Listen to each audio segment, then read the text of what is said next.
আপনার ছোট বাচ্চা আছে এবং আপনি তার ভবিষ্যৎ নিয়ে চিন্তিত। আপনি চান এমন কোনো জায়গায় ইনভেস্ট করতে যেখানে ইনভেস্টের রিটার্ন যেটা হবে সেটা যেন আপনাকে লিখিত দেওয়া হয়, মানে আপনার কাছে যে বন্ডটা আসবে সেই বন্ডটা যেন মেনশন করা থাকে যে আপনি এত টাকা সেই সময় পাবেন। সেক্ষেত্রে এই ভিডিওটা আপনার যে ব্যাপারে কথা বলছি, সেখানে আপনাদের প্রত্যেক দিন 272 টাকা করে জমাতে হবে। যদি মাসের হিসাব করি সেক্ষেত্রে আপনাদের হবে 8,600 টাকা। সেই 8,600 টাকাটা আমাদের প্রত্যেক মাসে জমাতে হবে কত বছর অবধি? 5 বছর অবধি। 5 বছর জমা দেওয়ার পর আপনাকে প্রিমিয়ামের আর কোনো টাকা দিতে হবে না।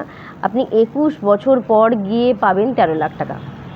এই 13 লাখ টাকাটা দিয়ে আপনি আপনার বাচ্চাকে ডাক্তার কিংবা ইঞ্জিনিয়ার বানাতে পারবেন, বা সাহায্য হবে সেই সময় সেই টাকাটা দিয়ে।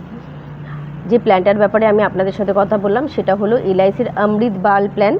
এই পলিসিটার সবচেয়ে ভালো বেনিফিট হলো বাচ্চাদের পলিসিতে যেটা থাকে প্রিমিয়ার, মানে বাচ্চার পলিসি চলাকালীন যদি বাবার কিছু হয়ে যাচ্ছে, ধরুন 5 বছর প্রিমিয়াম দেওয়ার সময় যদি 2 বছর প্রিমিয়াম দেওয়ার পর বাবার মৃত্যু ঘটছে, সেক্ষেত্রে আগের 3 বছরের কোনো প্রিমিয়াম বাচ্চাকে দিতে হবে না, এবং বাচ্চা ম্যাচুরিটিতে গিয়ে 13 লাখ টাকার পাওয়ার কথা ছিল সেই 13 লাখ টাকাটাও কিন্তু সে পাবে। তার যে রিটার্নটার কথা আমি বলছি আপনাদের, সেটা আপনারা যখন পলিসি নেবেন সেই পলিসির বন্ডেও চলে যাবে। কারণ এই পলিসিটা হলো যে সমস্ত পলিসি গ্যারেন্টেড রিটার্ন দেয় তার মধ্যেখানে একটা।